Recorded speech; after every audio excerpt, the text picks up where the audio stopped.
Hello students, good morning. In previous lecture we have learnt about picture and something was pending. So we will discuss about pictures and text wrapping. जब भी आप picture के साथ work करते हो तो सबसे पहले एक बार टेक्स्ट और पिक्चर में इंसर्ट करा लेता हूँ। जैसे मेरे पास कुछ टेक्स्ट है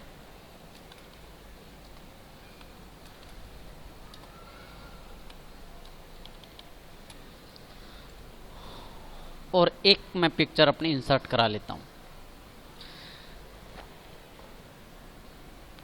insert, go to picture and select any picture.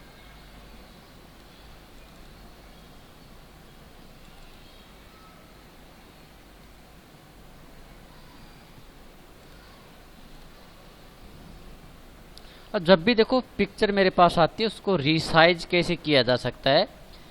जब भी पिक्चर आती है उसका जितना भी एक्चुअल साइज होता है, चाहे वो कितनी ही बड़ी हो साइज के अंदर या कितनी छोटी हो, जो एक्चुअल साइज है हमेशा वो पिक्चर का इंसर्ट होता है। इसके बाद अगर आप चाहो तो इसको रीसाइज वगैरह कर सकते हो। इसके पास ये छोटे छोटे पॉइंट होंगे चारों साइड में, आप इनको पकड़ के जब ये सिंबल हमारा डबल एरो की का यहाँ पे क्रिएट होता है तब हम इसको नीचे ड्रैग कर सकते हैं। ओके, इस पिक्चर को आप अपनी मर्जी के अकॉर्डिंग छोटा बड़ा कर सकते हो। तो पिछली क्लास के अंदर ये ऑप्शन हम वैसे कर चुके हैं। पिक्चर स्टाइल्स, वो जो स्टाइल आपको अच्छी लगे आप ले सकते हो। जैसे इस तरह की पिक्चर है, ये देखो नीचे इसके अंदर इसकी जो शैडो होती है पिक्चर की वो आपको शो करा देता है। ये फिलहाल हम नॉर्मल ले लेते हैं, एक छोटा बॉर्डर ले लेते हैं। और जब भी हम पिक्चर इंसर्ट कराते हैं आपको पता है यहाँ पर फॉर्मेट या डिजाइनिंग टैब जो भी उससे रिलेटेड होता है, जो भी कंटेंट हमारे पास होता है उससे रिलेटेड एक नई टैब ऑटोमेटिक क्रिएट हो जाती है। या फिर जैसे टेबल की बात करें तो टेबल के अंदर हमारे पास ऑटोमेटिक दो टैब इंसर्ट होते हैं, एक तो लेआउट और एक डिजाइन। डिजाइनिंग में केवल ओवरव्यू जो लुक होता है टेबल का वो होता है। लेआउट के अंदर उसके अंदर ऑप्शन होते हैं जैसे सेल मर्ज कराना, इंसर्ट कराना, डिलीट कराना, ये ऑप्शन होते हैं टेबल के साथ में। तो फिलहाल एक बार हम पिक्चर के साथ थोड़ा सा इसकी फॉर्मेटिंग के बारे में देख लेते हैं। तो जब भी आप पिक्चर इंसर्ट कराते हो, हमने पहले भी ये देखा था कि जब भी पिक्चर हम इंसर्ट कराते हैं इसको ड्रैग करते हैं तो देखो अपनी जगह से मूव नहीं होती है, लॉक पोजीशन में होती है। और इसको अनलॉक करने के लिए एक बार हम क्या करते हैं, जो फॉर्मेट टैब है उसके अंदर आपको पोजीशन मिलती है पिक्चर की, यहाँ से आप एक बार कोई भी चेंज कर लो। उसके बाद जब आप चाहो इसको माउस से पकड़ के जहाँ चाहो मूव करा सकते हो, चाहे मार्जिन में सेट करो, चाहे आपको जो पेज का वर्किंग एरिया है उसमें सेट करो। अब ये आपके माउस के साथ ही मूव हो सकती है। ओके,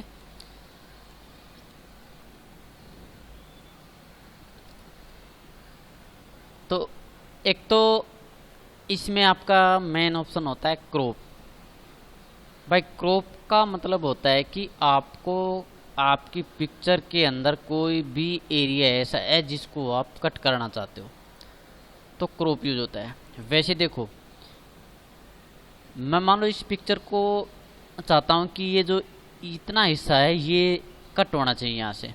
वैसे अगर मैं यहाँ से करता हूँ देखो पिक्चर सारी छोटी होती चली जा रही है, लेकिन मैं इसका इतना हिस्सा इस पिक्चर का, या फिर हम कह सकते हैं कि नीचे जो हिस्सा है ये मेरे को कट करना है, जो इसका फेस है बस केवल वही शो होना चाहिए।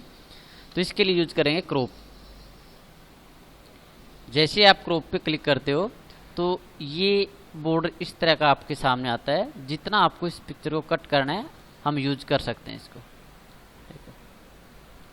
ऊपर से भी थोड़ा इसको कट करना है ये कर सकते हैं। लेफ्ट राइट से भी आप जितना मर्जी चाहो कर सकते हो। ओके, और उसके बाद करना होता है आपको एंटर। तो जितना भी आपने पिक्चर को साइड से जो एक्स्ट्रा थिंग्स होती हैं इसके सामने एक्स्ट्रा बॉर्डर वगैरह होता है वो चीज़ें आप हटा सकते हो, कट कर सकते हो। इसके बाद बात करते हैं एक बार टेक्स्ट रैपिंग के बारे में। और टेक्स्ट रैप, WRAP, रैप का मतलब होता है ब्रेक करना, तोड़ना या तोड़ के उसको एडजस्ट करना। और टेक्स्ट रैप का मतलब होता है कि कोई भी चीज़ आपके पास या पिक्चर वगैरह है या शेप वगैरह है कोई भी, तो आप उसको टेक्स्ट के साथ एडजस्ट करेंगे कि भाई टेक्स्ट इसके चारों साइड आना चाहिए, या टेक्स्ट इसके पीछे आना चाहिए, या टेक्स्ट इसके फ्रंट में आना चाहिए, या टेक्स्ट इसके लेफ्ट में हो, राइट में हो, टॉप में हो, बॉटम में हो। ठीक है, दैट इज टेक्स्ट रैपिंग। और टेक्स्ट रैपिंग यूज करने से पहले एक बार हम सिंबल्स के बारे में और देख लेते हैं। आजकल जैसे जो भी शादी कार्ड वगैरह या कोई भी विजिट कार्ड वगैरह जो हम बनाते हैं, आपको पता होगा वहाँ पे फ़ोन नंबर लिखने की बजाय जैसे एक फ़ोन का जो सिंबल्स होता है वो प्रिंट कर देते हैं। एक छोटी सी पिक्चर से एक आइकन से होता है जिससे पता चल जाता है कि इसके आगे मोबाइल है तो ये मोबाइल नंबर होगा, इसके आगे टेलीफोन है तो टेलीफोन नंबर होगा। ओके, तो आप सिंबल कैसे इंसर्ट कराओगे, या फिर कहते हैं जैसे आजकल व्हाट्सएप पे हम जो यूज़ करते हैं गुड मॉर्निंग वगैरह जो करते हैं हम, उसके सामने एक स्माइली फेस भी लगा देते हैं। ओके, तो ये सिंबल्स आप कहाँ से ले सकते हो, हम लेंगे यहाँ पे इंसर्ट टैब के अंदर जाके, और लास्ट में ऑप्शन मिलता है मेरे को सिंबल्स। यहाँ पे आपको बहुत सारे सिंबल्स मिलेंगे। जैसे आपको टेलीफोन्स वगैरह और सिंबल चाहिए आप तो और सिंबल में आप जा सकते हो। जो भी सिंबल आपको जिस तरह का चाहिए वो आप कर सकते हो। जैसे मैंने कहा था स्माइली फेस के लिए इंसर्ट करा लो और क्लोज कर दो। इसके आगे जैसे लिख देते हैं गुड मॉर्निंग। ओके, इसी तरह आपको मोबाइल नंबर वगैरह देना होता है तो हम सिंबल इंसर्ट करा लेते हैं यहाँ पे। जैसे कि मोबाइल है तो ये वाला सिंबल, अगर आप टेलीफोन नंबर है तो हम ये वाला सिंबल यूज कर सकते हैं। ओके,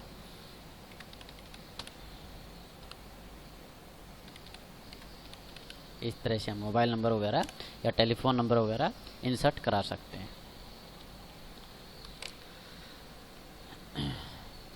और कई बार जैसे हम फॉर्म को फिल करते हैं तो नीचे एक लाइन सी होती है और लाइन के ऊपर कैंची का सिंबल सा होता है, जो सीजर होता है उसका छोटा सा आइकन होता है। उसका ये मतलब होता है कि आपको यहाँ से काटना है। ठीक है ना, कई बार फॉर्म वगैरह होते हैं तो काटने के लिए होता है कि यहाँ से आपको काटना है या आपको यहाँ से फाड़ना है। तो आप क्या करोगे, अगर आपको इसी तरह का कुछ काम करना है कि जैसे कि ऊपर वाला फेस अलग रहे नीचे वाला अलग रहे, ये यहाँ से आपको बीच से इसको फाड़ना है, तो हम क्या करेंगे इंसर्ट में जाएंगे और इंसर्ट में जाने के बाद यहाँ से लेंगे शेप। और शेप के अंदर कोई भी शेप वैसे तो हम यूज कर सकते हैं यहाँ पर, लेकिन हम फिलहाल एक लाइन हमको चाहिए तो ये लाइन हम इंसर्ट कराएंगे यहाँ पे और इसको पकड़ के ड्रैग कर देंगे।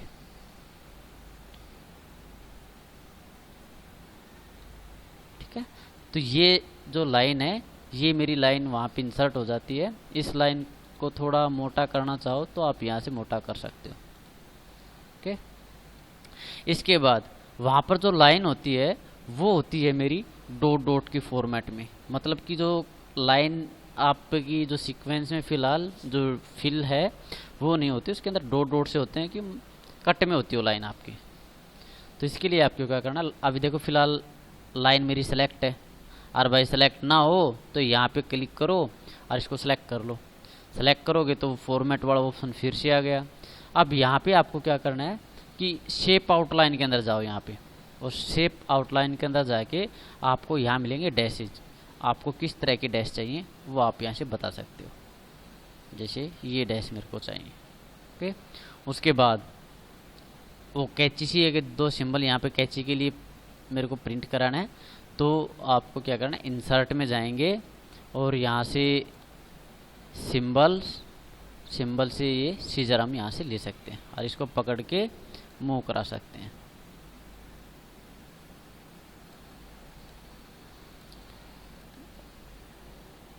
एक मिनट पहले आप लाइन की बजाय पहले अपना कर्सर वहाँ रखो, क्योंकि आपके सिंबल आते कर्सर के ऊपर। तो पहले आपको सीजर इंसर्ट करानी है, उसके बाद आप लाइन को इसके ऊपर एडजस्ट, क्योंकि लाइन तो एक ऑब्जेक्ट की तरह है, उसको तो उठाया जा सकता है, पिक किया जा सकता है, लेकिन जो सिंबल होते हैं वो हमारे कर्सर के साथ ही आते हैं, जहाँ कर्सर होता है वहीं आते हैं। ठीक है, जितने भी सीजर चाहिए आप कंट्रोल-C करके पेस्ट कर लो इसको, चाहे बेशक से जहाँ आपको पेस्ट करना है।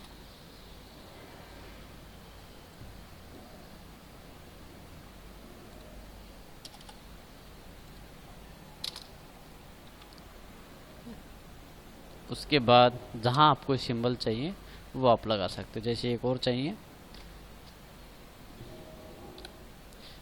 कर्सर को अपना वहीं रखो जहाँ पे आपको सीजर चाहिए और सफ़ेद से आप इसको आगे भेज सकते हो वैसे। उसके बाद जो आपने लाइन यहाँ से ली थी, आप उस लाइन को पिक करो, उस पर सेलेक्ट करो एक बार लाइन को, और लाइन को यहाँ पे आप एडजस्ट कर सकते हो।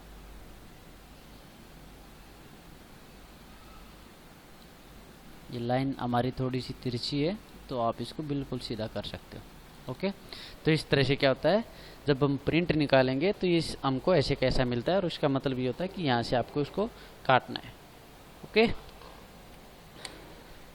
अब चलो बात करते हैं टेक्स्ट रैपिंग के बारे में। एक बार ये जो चीज़ें हैं इनको मैं एक बार रिमूव करा देता हूँ, जो लाइन वगैरह है या सीजर वगैरह है।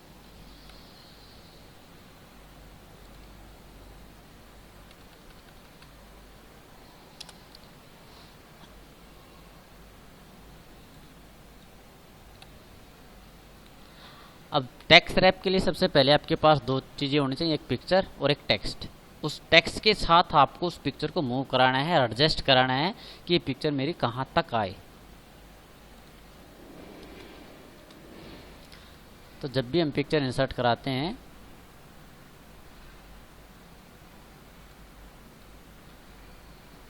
मान लो ये पिक्चर मैं इंसर्ट कराता हूँ, इस पिक्चर को आपको एडजस्ट करना है टेक्स्ट के बीच में। तो मैंने पहले ही बताया था, एक बार पोजीशन पे जाओ और यहाँ से आप एक बार कोई भी पोजीशन सेलेक्ट कर लो ताकि अनलॉक हो जाए। उसके बाद आप जहाँ इसको चाहे सेट कर सकते हो। अब देखो जहाँ पर भी मैं पिक्चर को लेके जा रहा हूँ, ये टेक्स्ट ऑटोमेटिक एडजस्ट हो रहा है। बीच में लेके गया तो टेक्स्ट इसके चारों साइड आ जाता है। ठीक है, तो इसके अंदर आप जब भी जाओगे तो टेक्स्ट रैपिंग के अंदर आपको ऑप्शन मिलेंगे। एक तो होता है इन लाइन विद टेक्स्ट, और इन लाइन विद टेक्स्ट के अंदर क्या होता है कि आपकी जो पिक्चर है वो आपकी टेक्स्ट के साथ ही मूव करेगी। मतलब जैसे कि लॉक पोजीशन में फर्स्ट टाइम पे होता है, वो लॉक पोजीशन में आपकी पिक्चर रहेगी इसके अंदर, इन लाइन विद टेक्स्ट के अंदर। स्क्वायर के अंदर क्या होता है, स्क्वायर के अंदर इसके चारों साइड टेक्स्ट आ सकता है। ठीक है, चारों साइड इसका टेक्स्ट आ सकता है, ऊपर नीचे और दाएं बाएं, left right top and down.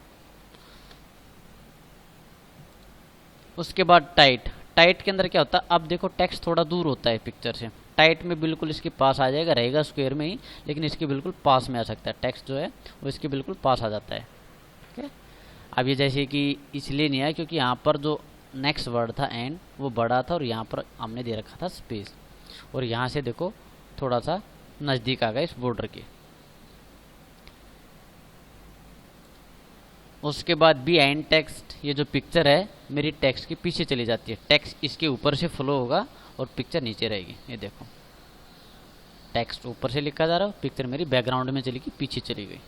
Okay, अगर आप चाहते हो कि जहाँ पिक्चर हो वहाँ टेक्स्ट ही ना हो, मतलब या पिक्चर है वो ऊपर आए, टेक्स्ट दिखना नहीं चाहिए पीछे का, तो रैप टेक्स्ट नहीं होना चाहिए, मतलब टेक्स्ट एडजस्ट नहीं होना चाहिए, उसके पीछे रहना चाहिए, तो आप कर सकते हो इन फ्रंट ऑफ टेक्स्ट। अभी देखो पिक्चर टेक्स्ट के ऊपर है, जहाँ पर भी पिक्चर जाएगी आपका जो टेक्स्ट होता है वो हाइड आपको दिखेगा नहीं, क्यों, इसके पीछे हो। जिस तरह से अब इससे पहले टेक्स्ट ऊपर था, अब पिक्चर ऊपर है, तो जहाँ भी आप पिक्चर करोगे इसके पीछे का टेक्स्ट आपको दिखाई नहीं देगा। टॉप एंड बॉटम, इसका मतलब होता है आपकी पिक्चर जहाँ भी होगी उसके टॉप में टेक्स्ट आ सकता है या बॉटम में आ सकता है, लेफ्ट और राइट में टेक्स्ट नहीं आएगा। ये देखो ये पिक्चर जहाँ भी जाएगी ये अपने लेफ्ट और राइट में टेक्स्ट नहीं आने देगी, हाँ ऊपर नीचे इसके टेक्स्ट आ सकता है। ओके, उसके बाद थ्रो, थ्रो भी आपका स्क्वायर की तरह ही होता है कि आपकी पिक्चर के चारों साइड टेक्स्ट आएगा। जो बॉर्डर होता है उसके लिए थोड़ा सा इसके अंदर गैप होता है कि आप बॉर्डर वगैरह यहाँ से जैसे ये लगा सकते हो। ओके, तो थ्रो और स्क्वायर आपका लगभग एक जैसे ही होते हैं।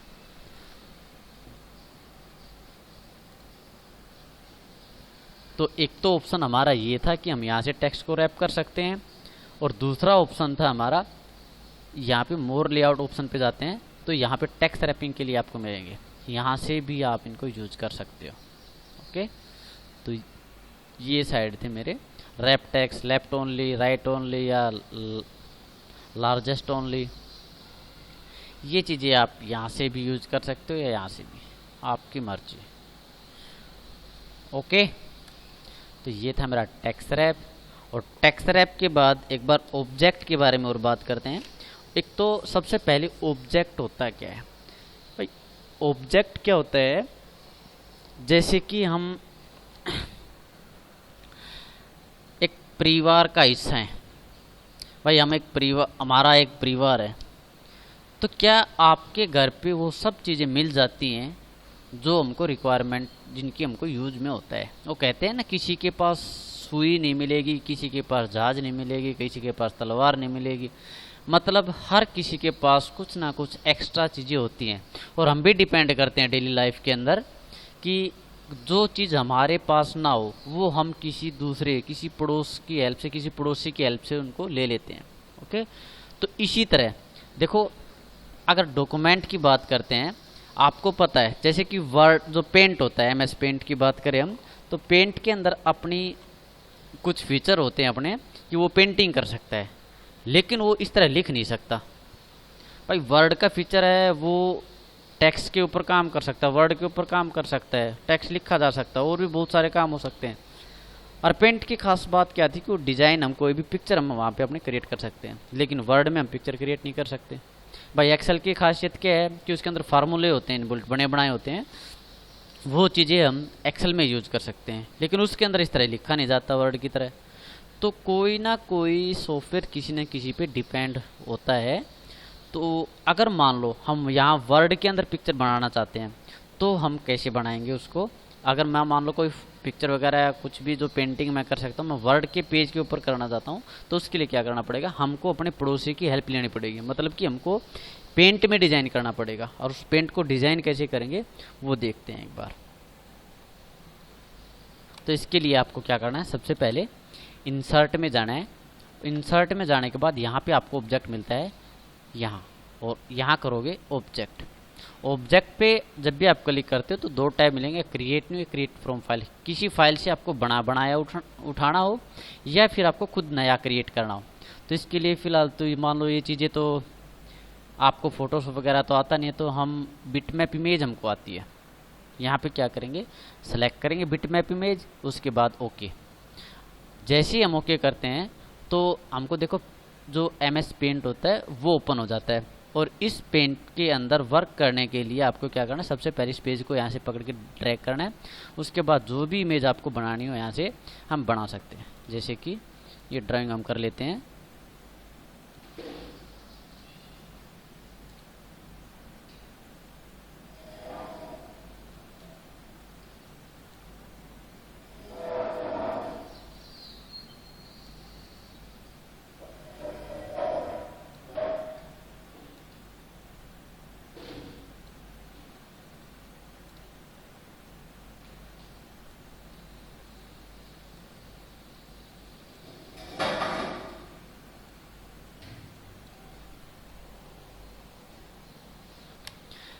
इसके बाद जो भी कलर वगैरह आप करना चाहते हो वो कर सकते हैं।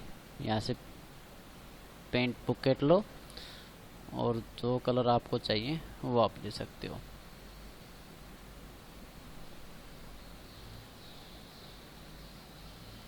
ओके, उसके बाद आपको कुछ नहीं करना, बस आपको ये क्लोज करना है।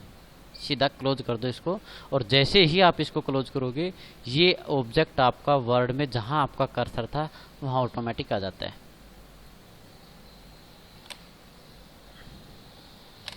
ओके, तो ये था मेरा ऑब्जेक्ट का। अगर आप इसका लिंक कराना चाहते हो तो आप इसका लिंक भी करा सकते थे, कि आप जब भी इस फाइल को यूज करें, और वो लिंक आपका होता है क्रिएट फ्रॉम फाइल के थ्रू। जैसे कि एक बार मैं वर्ड को बंद करता हूँ, मैंने नोटपैड ओपन किया और नोटपैड के अंदर मैंने कुछ लाइनें लिख दी।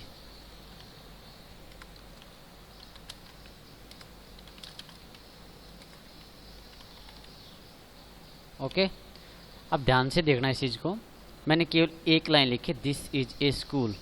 और मैं फाइल में गया और मैंने इसको सेव करा दिया डेस्कटॉप के ऊपर। जैसे ABC इस नाम से मैंने इसको सेव करा दिया।